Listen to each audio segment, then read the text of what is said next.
Lavoro, sanità, politica, donne. Una vera e propria Alessandra Moretti all'attacco, quella che ieri sera è stata ospitata dal salotto di Focus. La candidata alla presidenza della regione, nella lunga intervista con il direttore Luigi Baccialli, ha avuto modo di sviscerare a fondo le principali tematiche che riguardano la regione, comprese le nuove politiche del lavoro che rispondono al nome di Jobs Act e che hanno inevitabili ricadute anche nel nostro territorio. 2 giorni fa appunto il ministro Poletti, presente in Veneto, ha appunto confermato che dei 79.000 posti di lavoro creati in solo 2 mesi, 23.000 solo nella nostra regione. Tra i temi affrontati anche quello che da sempre viene riconosciuto come il cavallo di battaglia della Lega Nord, cioè l'autonomia regionale. Non è la prima volta che la Moretti si schiera a favore di questa campagna, che è pronta ad affrontare con le sue modalità. Siccome il governo Renzi ha dato con la modifica della Costituzione all'articolo 116 della Costituzione la possibilità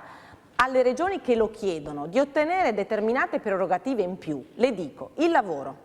le infrastrutture, il turismo, la scuola e la formazione, io penso che su queste materie, per esempio, è bene che la Regione Veneto possa decidere al pari delle altre 2 che ci stanno ovviamente vicino. E intanto a sostegno della Moretti è stata presentata oggi a Padova la candidatura del sindaco di Este, Giancarlo Piva, pronto a correre come consigliere regionale nel nome della sostenibilità. Non a caso il suo arrivo in Prato della Valle in tram. Io sto pensando a cosa significa per noi il tema della mobilità sostenibile, una metropolitana di superficie di cui Zaia non ha più parlato, sembra se ne sia dimenticato, ma i nostri cittadini della zona sud della provincia di Padova la stanno aspettando da decine di anni